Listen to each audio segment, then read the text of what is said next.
When they were summoned to appear before the Senate, Inspector General Douglas Kanja and DCI boss Amin defended the Deputy Inspector General Eliud Lagat in blood and sweat and categorically stated that the main suspect in the ongoing Ojwang murder case are the OCS of Central Police Station Talaam and the officers who were on duty that fateful night. But after Talaam realized that he is being thrown in the mud and scary death allegations, he has come out to tell the truth and has decided to snitch on everyone involved no matter the circumstances. He has decided to say what happened that day and who killed Ojwang and who ordered the killing. I would like to show you a report done by a TV station showing how DCI boss Amin and the Inspector General Douglas Kanja accused OCS Talaam as the main suspect of the death of blogger and teacher Albert Ojwang. Then later, I show you how Talaam came out to say the truth and expose everyone who was involved. Listen to the report. Mkurugenzi mkuu wa idara ya upelelezi wa jinai nchini Mohamed Amin sasa ameirusha lawama na kuirushia lawama idara ya polisi, haswa afisa mkuu msimamizi wa kituo cha polisi cha Central Benjamin Talaam kuhusiana na kifo cha Albert Ojwang ambaye aliuawa ndani ya seli ya kituo hicho. Kwa mujibu wa Mohamed Amin, maafisa wa DCI waliomkamata Ojwang walikuwa wapole kwake safarini hadi walipomwasilisha kituo cha polisi cha Central Nairobi. Hivyo basi, Talaam anafaa kuwa mshukiwa mkuu, haswa baada ya kubainika kuwa kamera za CCTV kwenye kituo hicho zilihitilafiwa ili kukosa kubaini mazingira ya kifo cha Ojwang. Jeff Kiroi na taarifa hiyo. Kizungumkuti cha mauaji ya Albert Ojwang katika seli ya kituo cha polisi cha Central kimechukua mkondo mpya. Mkurugenzi mkuu wa idara ya upelelezi wa jinai Mohamed Amin akidokeza kwamba mshukiwa mkuu sasa ni Benjamin Talaam ambaye ni afisa mkuu msimamizi wa kituo hicho.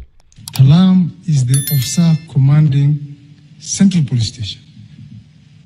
And from the totality of things, he should be treated as a prime suspect in the matter.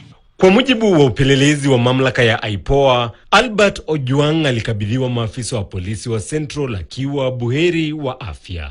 Hoja ambayo imeoana na maelezo ya mkurugenzi mkuu Amin, ambaye anashikilia msimamo kuwa maafisa wake wa DCI walimsafirisha Albert Ojwang kutoka Homa Bay na kuwakabidhi maafisa wa Central kulingana na sheria.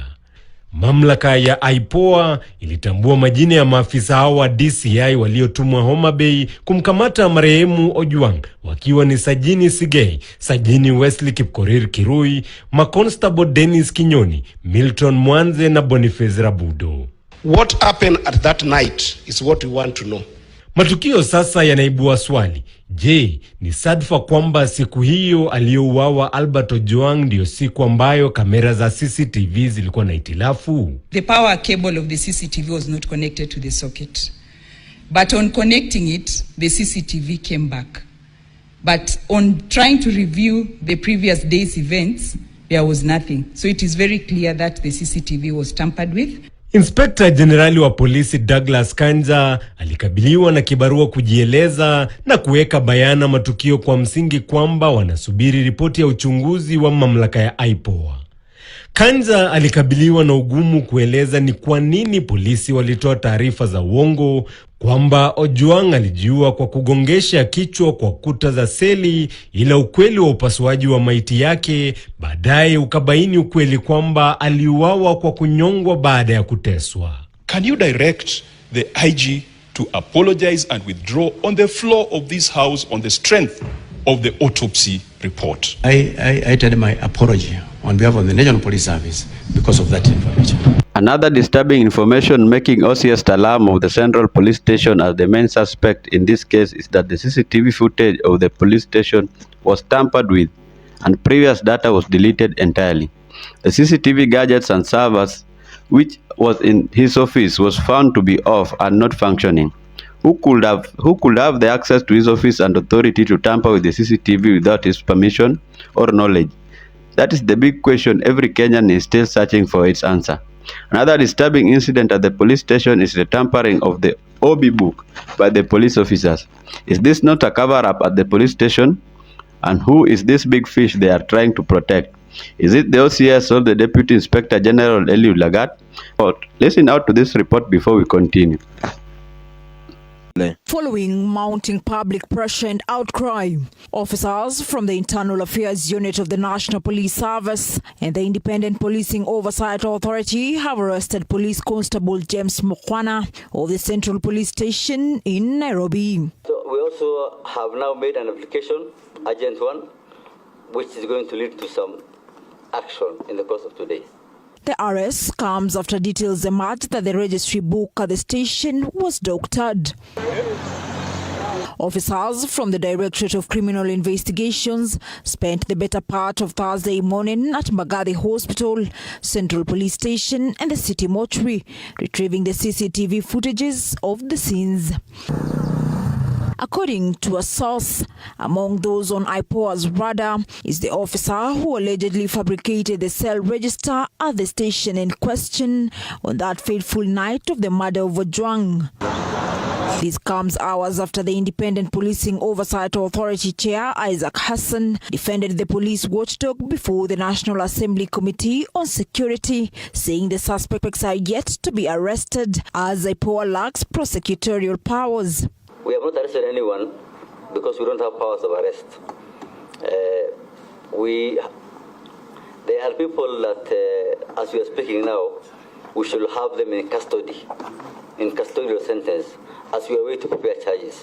Appearing before the National Assembly Committee on Security to address the ongoing investigations into the death of blogger and teacher Albert Ojwang, Hassan observed that IPOA would be very thorough in its probe into the death that has sparked calls for accountability in the country, further stating that the authority would not be used to sanitize the service. IPOA is not going to be used as the fire extinguisher to extinguish all fires which are generating from police misconduct. We are not going to be used as a cover-up. We are going to talk to everyone who was involved in this matter, get all the evidence, and recommend prosecution of anyone who is involved in this death. But what raises more questions on a possible cover-up in the blogger's murder was claims by DCI boss Mohammed Amin that the Directorate of Criminal Investigations will not conduct a parallel investigations despite his men visiting the scenes of crime today in an effort to retrieve CCTV footages on the night when Albert was killed. I have my homicide detectives. The main function is to investigate matters relating to homicide. In this particular matter at hand, Honorable Chair,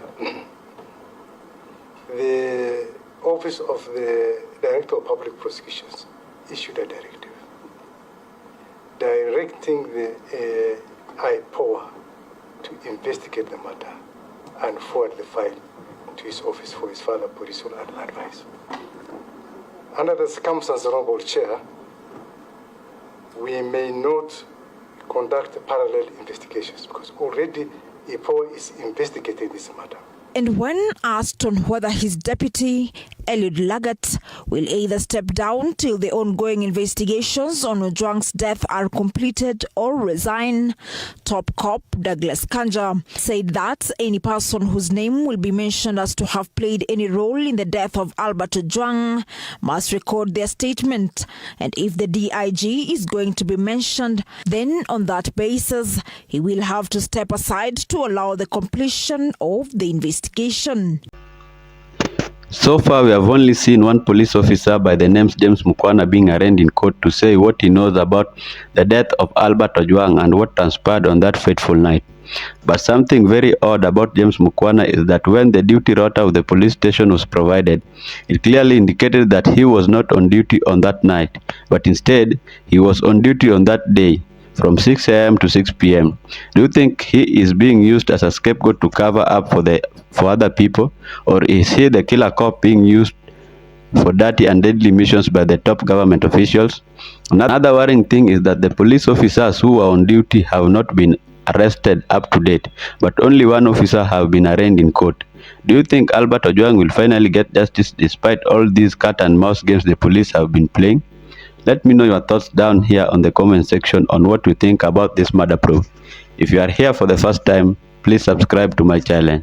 Until next time, please out.